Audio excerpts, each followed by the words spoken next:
Okay, I will get my screen shared. And I forgot to say that we are going to record this. And so I just pushed the recording button. For those of you just joining us, this is an overview of campaigns. And if you guys want to put your, type your questions into the chat or just ask them, either way, I'll be monitoring the chat screen. So. And you guys can see right now, it's just command homepage of myself right now. You can see my screen? Yes. Just double checking. Okay, cool. So I know a couple weeks ago, we went over under campaigns, we went over Facebook post scheduling and Facebook advertising. So I'm gonna very quickly buzz over those to start. And then we're gonna get a little more into Google Ads, direct mailers, and emails. So yeah, let's get right into it. Feel free to ask any questions as we're moving along. So starting off with probably the easiest and most useful and free one is social posts. So this is just actually scheduling social posts to post on Facebook or Twitter. Currently, Instagram isn't available just because Instagram is a little more finicky with their scheduling, and that hasn't been fully synced up with Command just yet. So right now it's just Facebook and Twitter. And all it is pretty much is this little bit of information. You fill all these out, schedule when you want the post to be, and then it will post it to your Facebook business page. So one thing to note is it does post to business pages, and you connect your business pages under settings in your profile. It's the first thing that pops up. One thing to note with connecting profiles is the Facebook Ads Manager and the Facebook Post Scheduler are two different things to connect. So understand that if you're going into schedule ads, make sure as you're scrolling through, you're clicking on the Facebook Ads Manager rather than the Facebook Post Scheduler. So just keep that in mind if you're planning on using campaigns and getting into it, that those are two different things, because I know there have been a couple times where we've seen that. We've had to readjust for that whenever people are getting into it. Yeah, and as far as creating the post, everything pops up whenever you type it in. So here you can see test, test, test pops up right here for the text. You can upload a photo or a video, or you can add a link to a website. So you could choose anything from designs or just upload any image. So I'm going to select one here.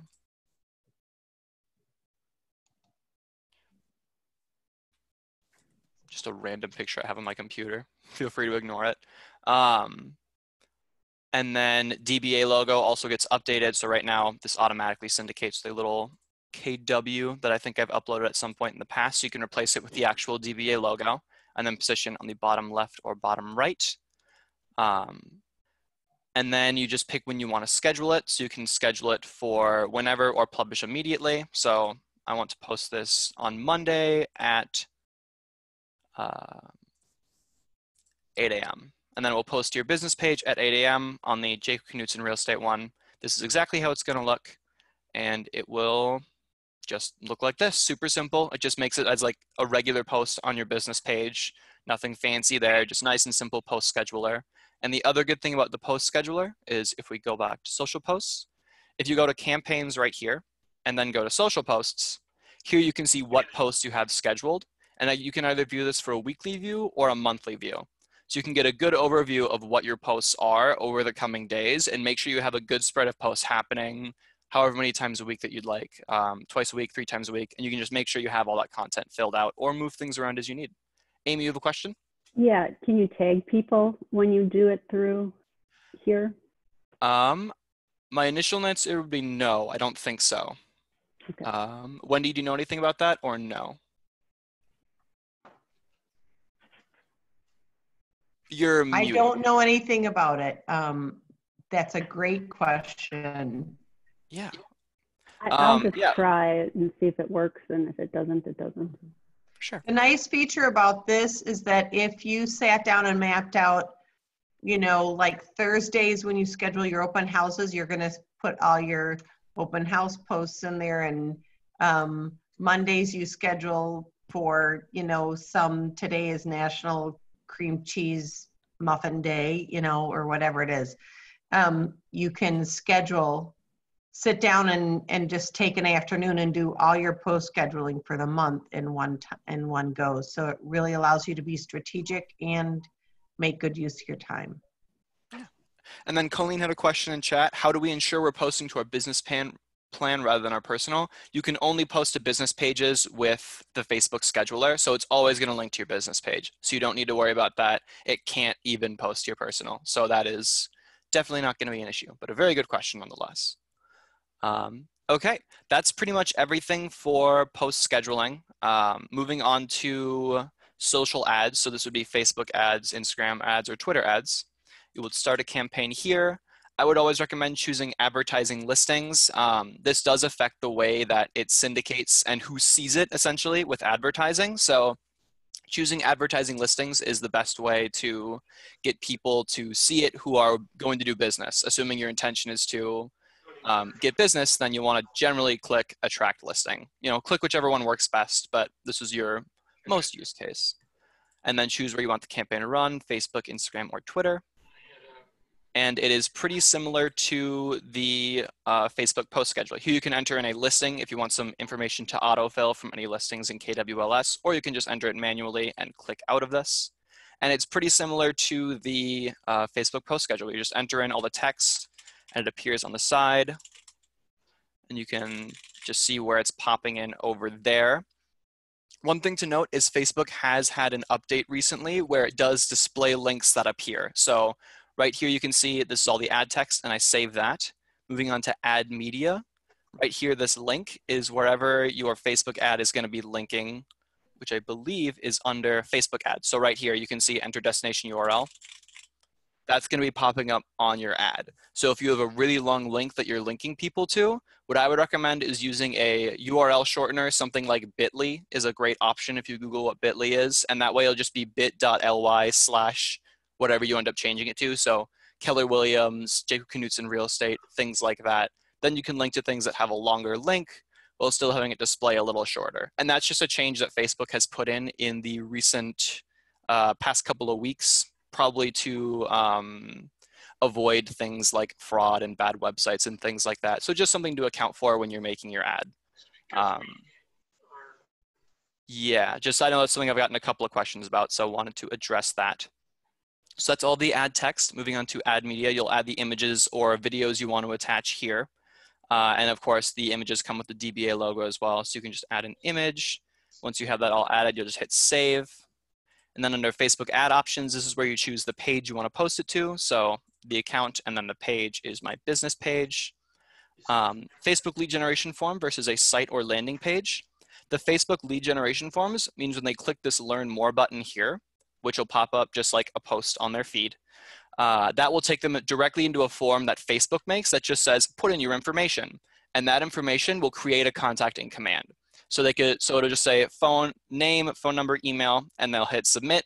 And then it will take them to whatever link you're sending them to and create a contact for them command. When you use a site or a landing page, it takes them directly to the website without having them make that form. So if your site or landing page leads them to your website, then if you wanted them to become a contact in command and become a lead in command, they'd have to go to your website, then fill in a contact us form, and then submit it. So this might be a bit more of a hardball solution where if you want someone to see where the link goes, they have to give you their information. Whereas this might be a softer approach of, here's my website, some information. If you like what you see, feel free to reach out and contact us. Just something to consider as you're moving forward. And you can change what this button says in the bottom, learn more, sign up, or apply now. So sign up might be a little clearer depending on how you're advertising and what your intention is. And the follow-up destination is just where it links to afterwards. You can also choose a site from your sites in consumer or not, just type it in. Either way works fine. Ad targeting. So custom settings, luckily, is not too complicated. I always recommend doing that. You can search directly from a location with a radius. So Champlin, Minnesota, within a radius of 15 miles is who that's going to be reaching. And then expert targeting allows you to choose target interests that people can, that Facebook tags people for to give them an ad. So for instance, if we go in here and search real estate, you can see real estate broker, investing, development, economics. If you select some of these, then Facebook, using its algorithms where it always seems to be watching you, it tags people based on what their interests are. And then if they have one of these tags, it advertises specific things like that to them. So if you mark this as something that is real estate investing and developing, and Facebook has tagged people as interested in real estate investing and developing, it'll put that directly in their feed.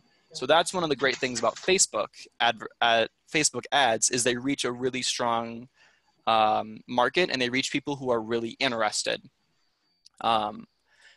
Only other thing to note here besides that, which this is just search around, see what you can find. There's things like lakeshore property, villas, I know is one, which is a fun little thing. Probably not super useful, but stuff like that. Only thing to note besides that would be or and here.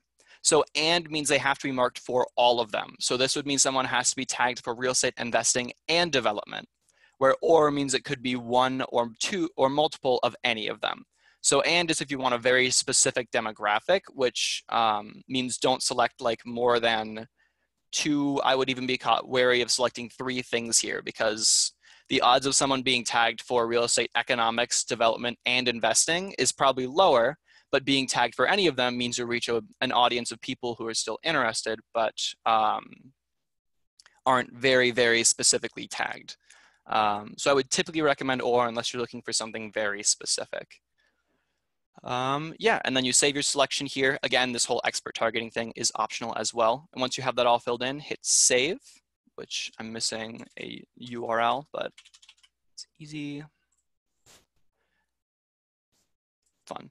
But yeah, you'll enter that in, double check that everything here has check marks. So the ad media is just because I haven't uploaded the image, Facebook ad because I haven't added the website. But once this is all filled in, then you just go through duration and budget. So how many days you want it to be, what days you want it to run, and how much you want to spend. It automatically breaks it up per day.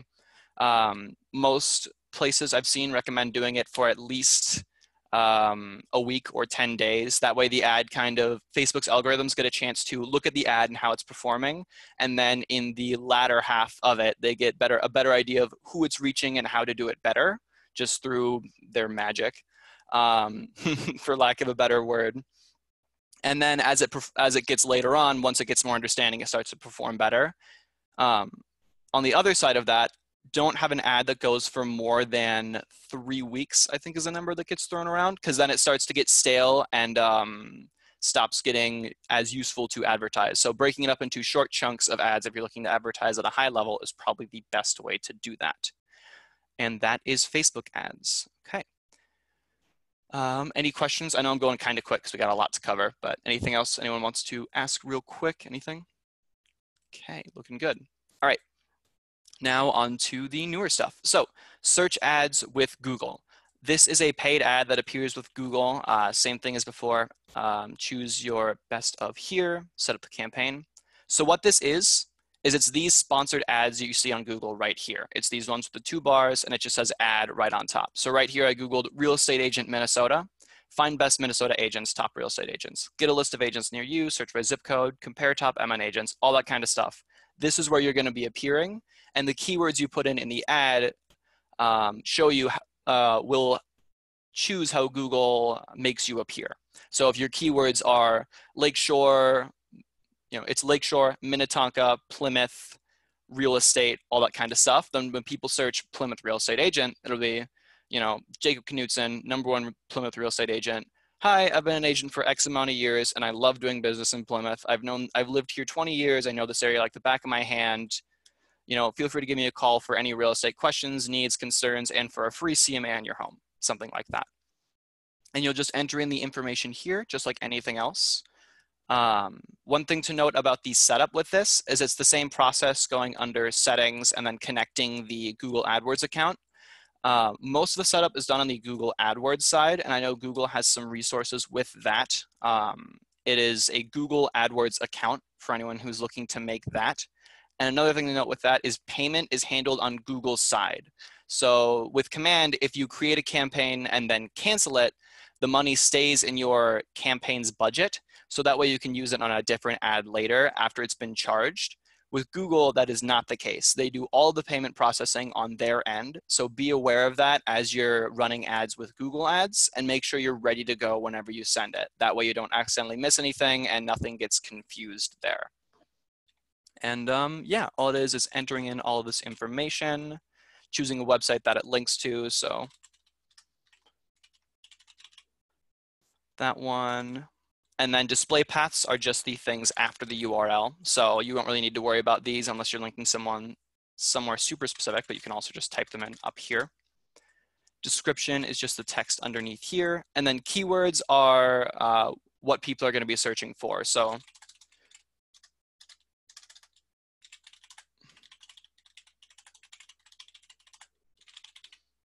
all that kind of stuff. You can add up to 10. So whichever things you're going to be focusing on with this ad.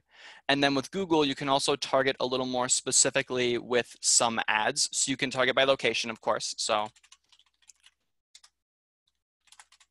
Champlin, Minnesota, gives me Champlin. You can target by gender as well. And you can also target by age, which is a really useful, unique feature. So if you're looking for first-time home buyers, you could do something like 25 to 34. Or if you're looking for people who are moving into, you have a lot of ramblers in Minnetonka, Plymouth, that kind of area. You could be looking for people a little older who are looking for their forever home, stuff like that. And then search or display network. 90% of the time, you're going to want to use search. And I'll quickly breeze over this. Feel free to research it yourself if it sounds interesting. Search network makes it pop up in Google like this, just like a normal Google ad. Whereas display network is a little more complicated and more for large scale brand awareness. I would say it's more for very, very large companies like fast food joints, clothing stores.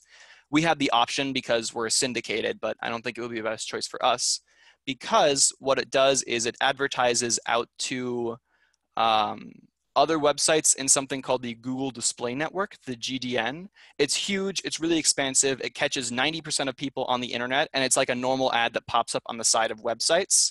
Everything I found about it was super nondescript, and it's definitely more for brand awareness. Since people aren't Googling and searching for it directly, it's just popping up on the side. It would just be something people see and scroll down. So that's probably not the best for lead capture and lead generation. And I think for most agents, it would not be the best advertising strategy just because it's very vague and out there. So I wouldn't recommend it specifically unless you're really, really starting to make some kind of very large scale Chris Lindahl type of brand. So if that's your intention, you know, that's going to be a lot of money, but it's a step towards that. But that's probably the high level of what that would look like. So probably not best use case for anyone in our office. Jacob, will this, would you recommend choosing then just search network, or would you click both? Pretty much just search network, I would say. Display network is, it is just ads on the sides of things. It reaches more people, but it's cheaper as well. And it's not people searching for real estate. It's just people doing whatever on the internet. So it's not the most useful thing for finding motivated buyers. Joe wanted to know if people are going to see it in Bing and Yahoo as well. And I said, no, just Google is Google. This is advertising. That would just be Google because it's the largest. Mm-hmm. If you wanted to do Bing or Yahoo advertising, you could go directly into those websites. But if you want to do it through command, Google is the one here. So that is that. All right. And then that is pretty much everything there. It's just filling all that information out, saving it, and then duration and budget, same as everything else. Okay. And then last two, super quick. So next one is physical advertising. So direct mailer. And this is just mailing out postcards. You can use either default templates that are provided by command, or you can just upload a custom template. And default templates will just mean uploading a photo along with it. So right here, you can pick the size of the postcard, and then you just enter in all the information either by selecting a listing or just entering it in. So enter that in, choose the state, and then enter the list price. Enter the number of bathrooms and bedrooms, and a description. Descriptions will be kind of long. Think of it like a description in MLS. I'll show you in a moment what they look like on the postcards and where they appear, and that will help you understand a little more what they're kind of looking like. Listing photo is just photos of the house, so, or whatever it is you're advertising. They assume advertising a listing, so so you'll want to add those in, and that will be like the front and back as you add them. Agent is just all your information. Make sure you have it all entered. One thing I've noticed is that phone number can be a little finicky since it autofills and it doesn't exactly format right. So just re-enter that if you're ever experiencing any issues, and that should solve the problem. And then Market Center, just make sure all the information is entered in correctly. So one thing I have noticed is that if you enter in part of the information, it verifies the address. So do that, verify, and if I do Minnetonka, then it actually corrects the zip code for me, which is nice. And once you have all that uploaded, then you can hit preview postcard right here. This will show you a rough idea. So you can see here on the background, this is where the text is going to be appearing on the compact card.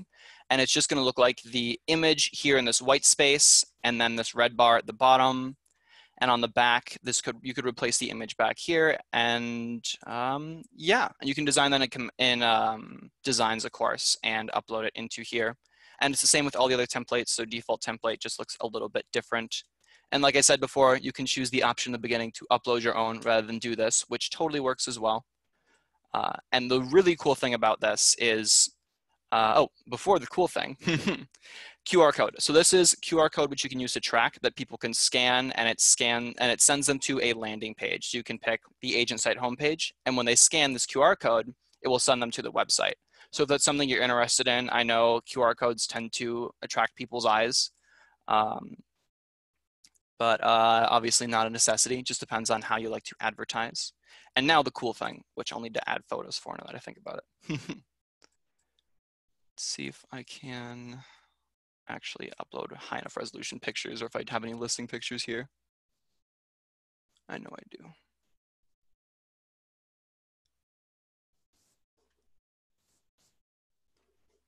Place.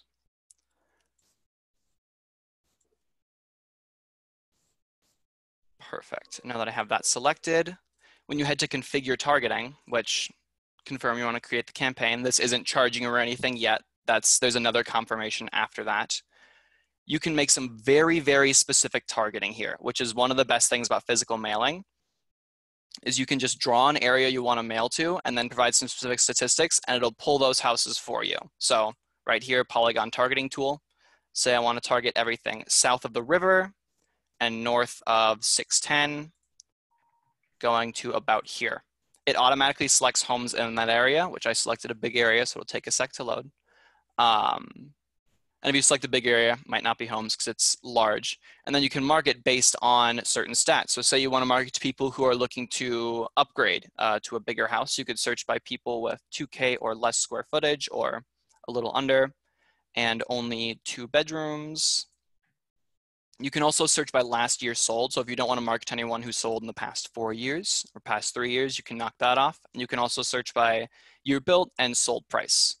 So this is a great way to really get some specific marketing done and market to just the right people. So if there's a collection of subdivisions or a suburb, you know that's a really, really good spot for your business, you can do some geographical mailing there and market very, very specifically to people with very, very specific aspects in their home, which is awesome. And here's where you choose number of homes to target, all that stuff. You can just enter it in here. And then you choose standard mail or first class mail here. Once you hit next, it'll take you to the final preview of the postcard and give you final information on budget. So here you can see first class postage is free because I'm ordering like 500 postcards. And right here is where the previews appear. Mine are probably going to be shoddy because I just quick threw them together, but that'll be your final preview there.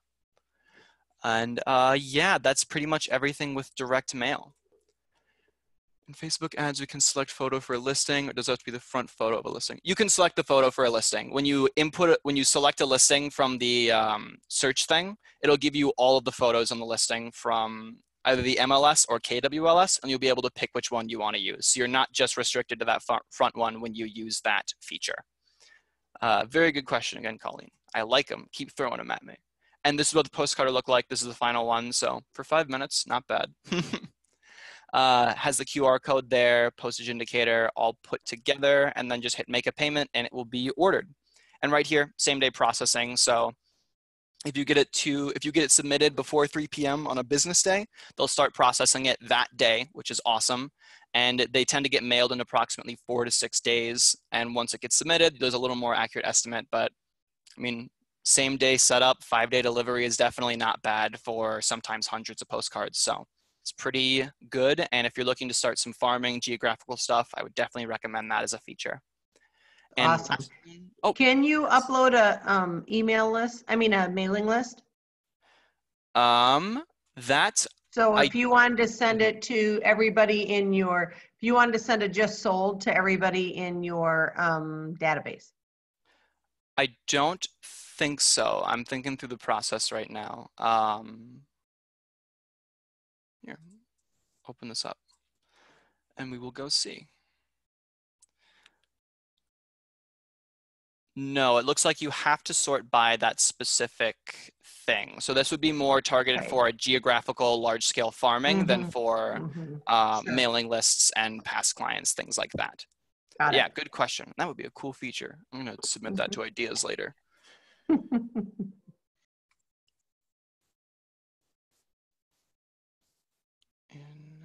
direct mail. All right, and then the last thing we have to go over is emails. So I've mentioned this a couple times in calls, live streams, things like this. So the email builder, I've always said, is something that is in the works and is still being kind of created. They made a baseline for it way back when Command was being introduced and then haven't really put too much work into it since. So as far as creating an email, you can only really do the basics unless you know a fair bit of HTML coding. So creating your own one might not be the best strategy or best use of your time. But what Although you you can can do, create an email in Designs and upload it here. So in Designs, there's an email option. Yeah. So you can do that and then upload it here. And then, so what that means is when I go into email, since I'm not making one, under content, you can apply a design here. And there are some, you can either use your templates that you've created or some KW templates, which there are 2 newsletters and they just look like this. And you fill in the information just like a Facebook ad. And then once you hit apply design, it applies it. So it's gonna ask you to fill in a bunch of fields, but I'm not gonna. And all you do is same like just like any other campaign, name it, select the account it's coming from, select the list in Keller Williams that you want to make. If you haven't made a list before, you can add it right here, add people to it, go through that. And then you just pick who it's sending from, what the reply to email is, the subject of the email, and then the design is what the content of the email ends up being. And then you can preview it right here and hit send. Yeah, what's up? The recipient list, can that be anything like a list that you have in Command that's tagged like as buyer or seller or past client or by closing date? Can you, I guess it's almost the same as the question Wendy was asking previously. Does this have the capability of being able to do that? Wendy, do you recall this contact tag? Does it mean everyone you add to this list is tagged with that tag, or does it mean everyone in this tag is added to the list? My understanding is that everybody, so if you put a tag in there, let's say you put buyers in there, it's going to pull everybody that you have tagged as a buyer. So if you select buyer here, it's going to pull everyone to that list? That's my understanding, and Gotcha. I'll confirm that. Cool. Yeah, then yes, you can do that, Nina. All you'll do is under contact tags here, you'll select the tag you want to add. So for instance, buyer, and then you can name this buyers list, default subject, hi, buyer. And then you just enter in all the information here and save the list, and then you'll be able to select it from this drop down here. Hey, Jacob, would you need to add a contact then as well? Sorry, say that again? Would you have to add a contact as well? It said right above the tag that you still had to do a contact. What if you're doing everybody under a tag, do you have to do a contact? That is possible, which is a little thing that I can also write down and report. I would say best case there, probably just if you're in Command, like you have your own test contact, add that test contact or add yourself. That way you're also receiving the emails that are being sent. So that would be a good workaround to also see what the content looks like when it gets sent out. Yeah, very good question. I think it's everybody in your contacts that has a tag. So if he doesn't have any contacts in there under that tag, and he put a tag as buyer, but he didn't have anybody, he would have to add a contact with that tag. Well, also there's a little red star on contact here. So even if I have anyone under agent tagged, oh no, it doesn't pop up as required. Perfect, question answered. You do not have to because it doesn't pop up as required. And then if I hit save list, that happens, but typically it'll actually work. Okay, so that is everything with campaigns, at the very least the basics. As you guys get into it, I'm sure you'll have questions. Feel free to ask me, ask Wendy. I know Wendy will send out those resources as well. And yeah. Says, would we use this instead of MailChimp? You could, yes. You could do whichever you prefer. I know right now the Zurich Center are making the transition from MailChimp, but all of our templates are in MailChimp, so we're taking our time with that. But yeah, that's what I'm wondering, because I don't know how much time to put into MailChimp if the command email is going to be like the preferred method for sending out campaign stuff. I think there's more, it looks like there's more options in MailChimp right now to be able to do nicer looking things that are a little less standard, but I'm wondering if command is going to build that out a wee bit more. Then I kind of feel like I don't want to put too much time into MailChimp if command is going to look like it's going to have more offerings in the future. You know, maybe we should do a deeper dive on this one. Like next week, we could drill down maybe a little more, because at 1 o'clock today, Mary is going to do a class on building your own email newsletter. And maybe next week, Jacob, we could do a little bit more research and do a deeper dive in our 10-minute highlight on this functionality within campaigns. We can talk on that, yeah. And do a little bit more. I do know that in designs, you can create emails. So you can create something there that would be.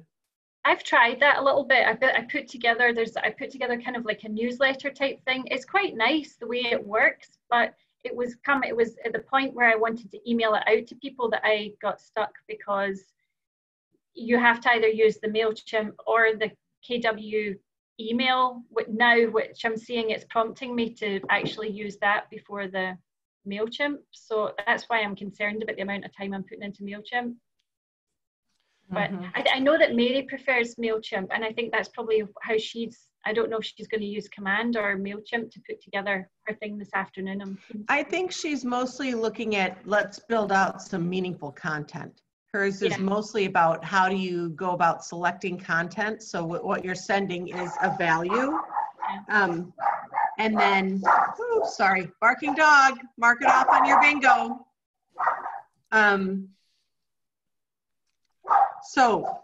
I think the delivery that's not the primary focus of today. Okay. Gotcha. Any other questions about anything with campaigns? Any email questions, posting questions, Google, anything like that? Colleen asked if there's a difference in postage between standard versus first class. Just how quick it gets to people. So I know since I did like a large order when I went and did the test, it automatically gave me first class as like an upgrade for ordering so many.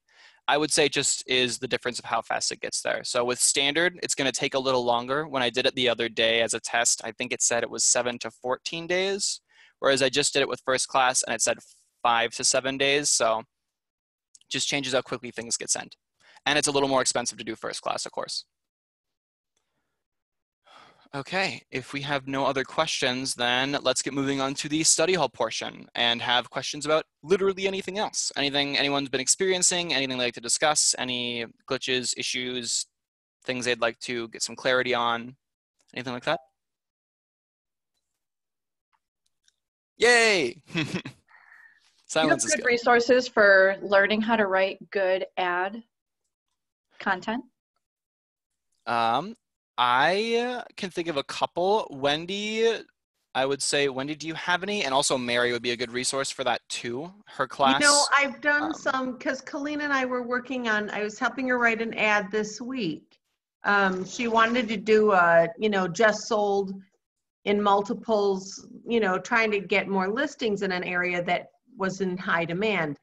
And so I put out on both the Facebook command page and sent something to support, and I went and did searchandanswers.com, and I did not find Ann Connect any script sources for writing ads. So I don't know I wish I had a better answer for that one, and I'll keep drilling down. I will.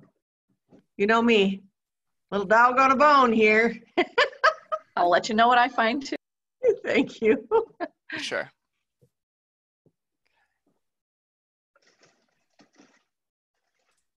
All right. Any other questions? Any other thoughts as we're moving forward? Still got like 20 minutes, so pretty prime time to start conversations.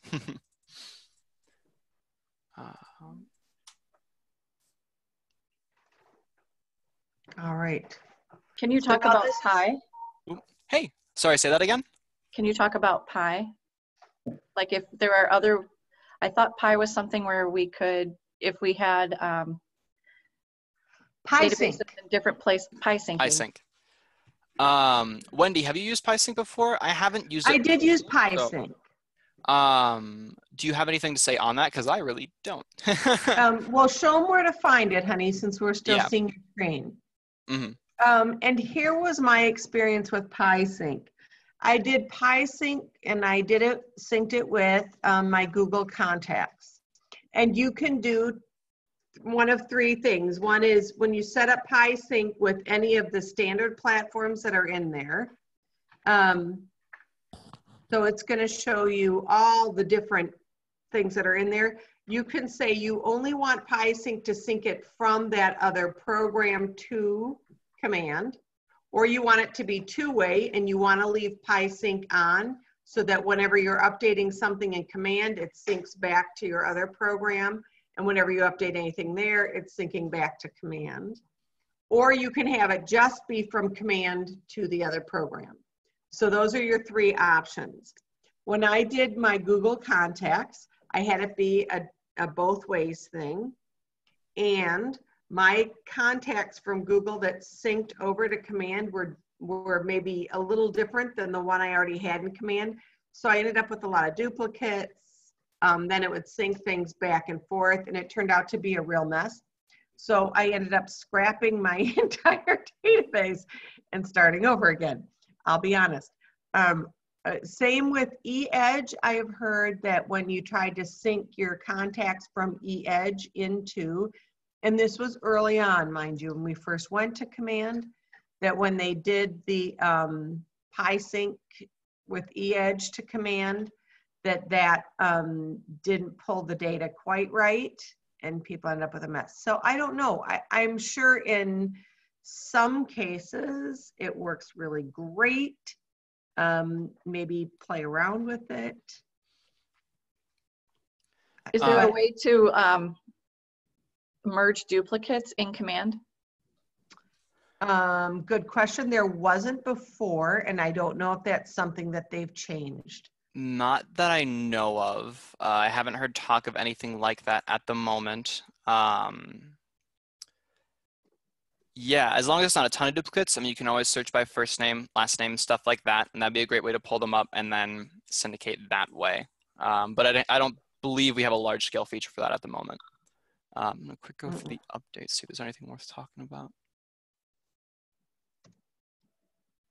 A couple of small things. Okay.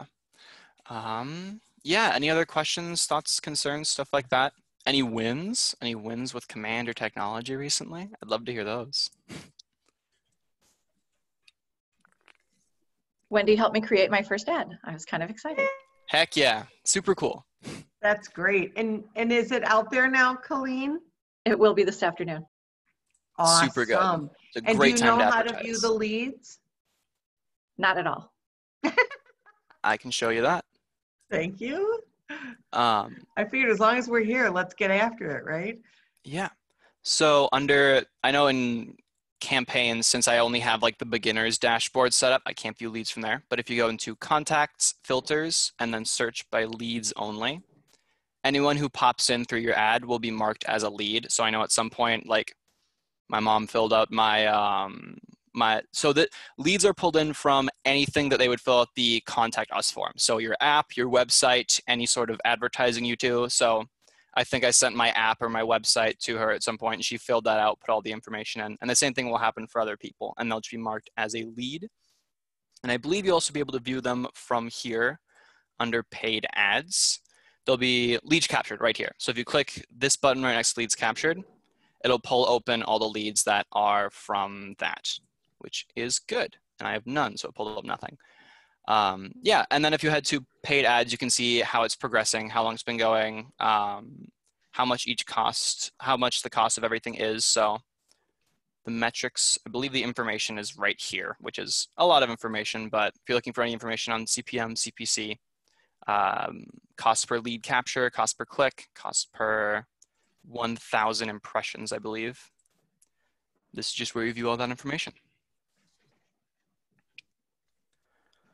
Okay. So guys, anybody have any questions this week that came up with Command you want to make sure get answered before we go any further? And anything that you would like us to cover in our future study halls? Jacob and I have a loose schedule, but we are totally flexible. My biggest thing is just connecting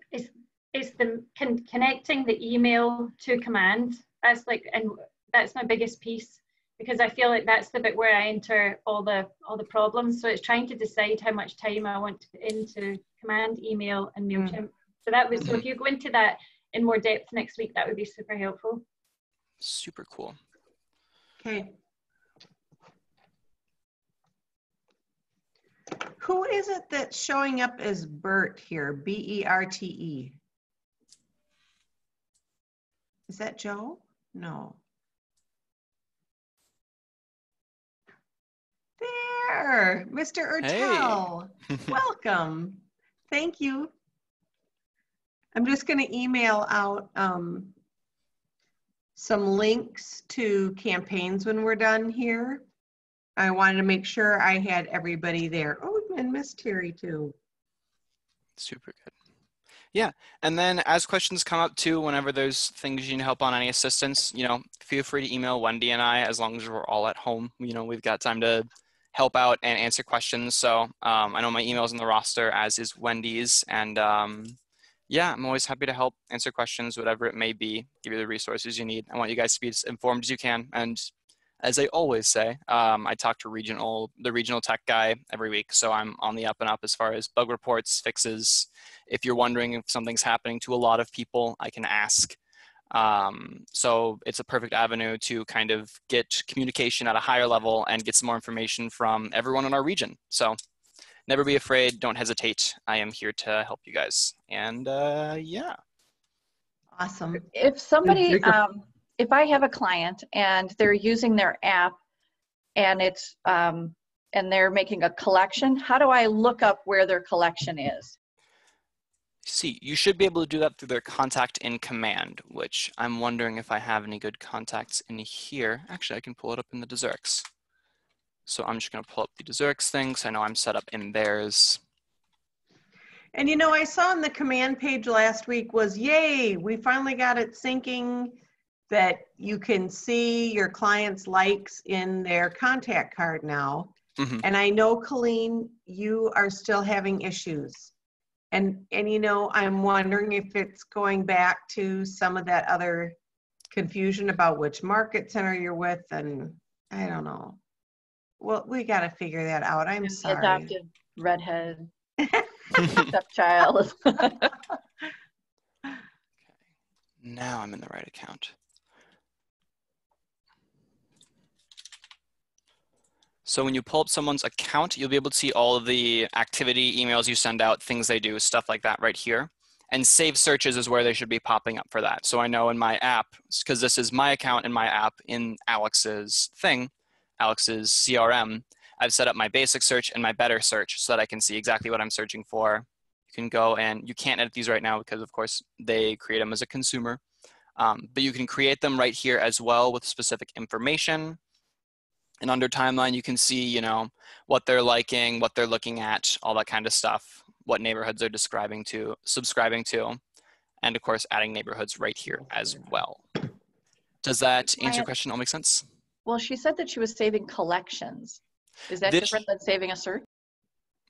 Oh, right. I see what you mean. Okay. Let's see. I know I've made collections here before. I wonder if that's under this.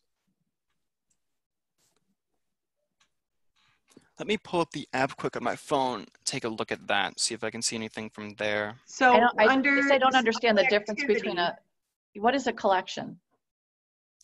A collection, Wendy, did you have some? Sorry.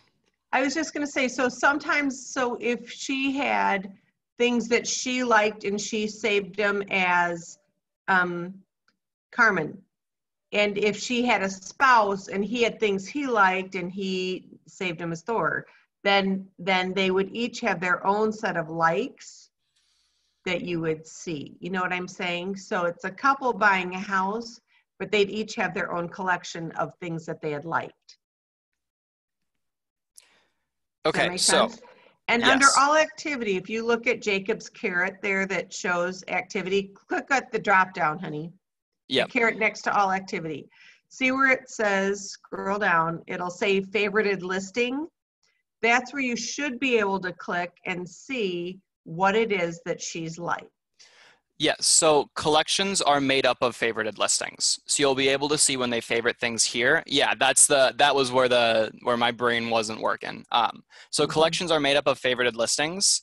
What they might be is they could be organized into specific subsets, like really like, kind of like, or for Jim to see if it's for their spouse. So you'll be able to see those there, like here, viewed collection, Jacob viewed, or contact viewed Jacob's favorites. So you can see I viewed my collection with this one listing in my collection. If it had more, it would list them right here. And on my phone, I'm looking at one listing right now in Jacob's favorites, which is 1725. And if they were looking at in a couple areas, they might have favorites in Imperial Hills and they would have favorites in Green Tree in Plymouth. You know, those are two separate developments. So they could see what their favorites were in each of the different developments maybe. And you can see this is just when I viewed them. So I just pulled it up on my phone now, and now it's saying viewed collection at 11:51. So you could say, hey, so you can call them and say, hey, I see you've been looking at a lot of stuff in this collection. Did you want to get some more specific searches there? Take a look at any homes. Can be some good conversation pieces to have with people with that information at your hands. So if my client starts looking at stuff, it's not going to just pop up. I would have to go into my client and go into their timeline and look for. You should be getting notifications. It depends on Kelly app. It depends on what actions they're taking. And I know, yeah, notifications on Kelly should be happening. The way I view this is more as when you have your 36 touch and your quarterly calls fully set up and ready to go. When you call them every quarter, you can see what they've been looking at and when they start making action and stuff like that. So that way you can go back and sort of take a pulse on your database and check up on it as you're reaching out to each person individually. And it just gives you some talking points and an idea of where they're at and what they're thinking of. Thank you. That was really helpful. Yeah, for sure. And yeah, I know the notifications thing has been a little muddy water right now and a little vague. They're planning on revamping notifications, which I know I've said more than a couple of times because I'm excited about it. And also as Kelly shifts into Command Mobile, which is another thing that's sort of a long-term project at International, there'll be a lot of revamps and changes with that right now. So right now it's kind of we have this until we don't anymore. And this is just how it is until we get the totally new thing that's really shiny and pretty.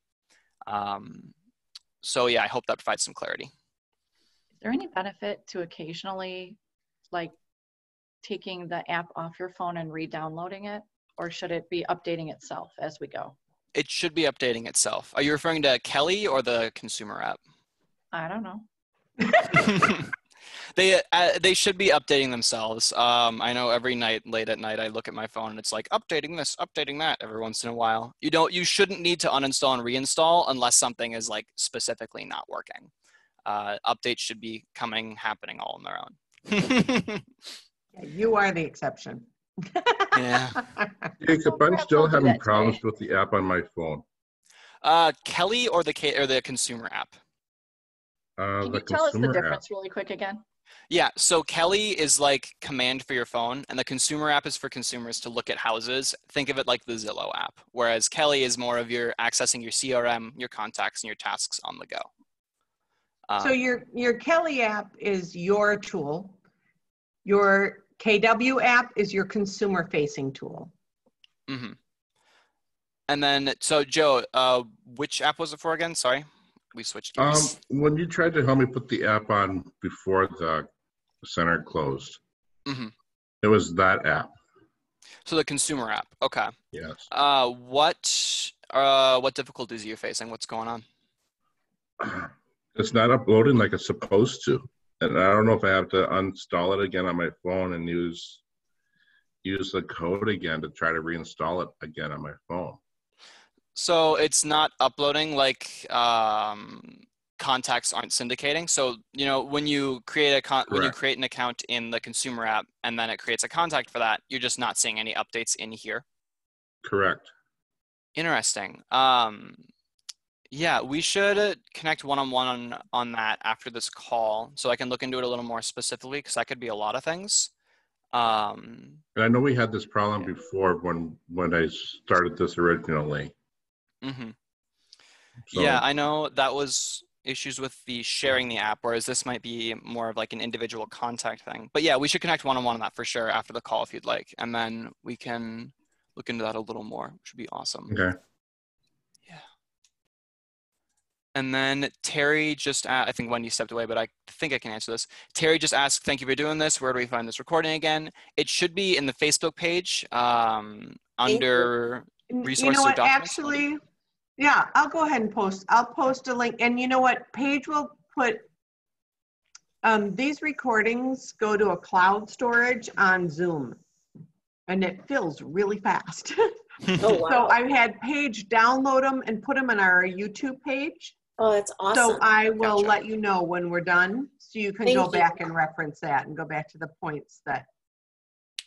And I'm also going to send out a link to answers.kw.com because it's just got incredible resources there with step-by-step guides where they show you like a picture of the screen and highlight what button you need to push at what time. Oh, wow. To walk you through it. They're great. Just great. So I'll send you a link for that as a follow-up as well. That's really helpful. Thanks, Wendy. You're welcome. Okay. Any other questions? Anything else we'd like to talk about before we hit the hour and call it? Awesome. All right. Cool. Thanks again, Jacob.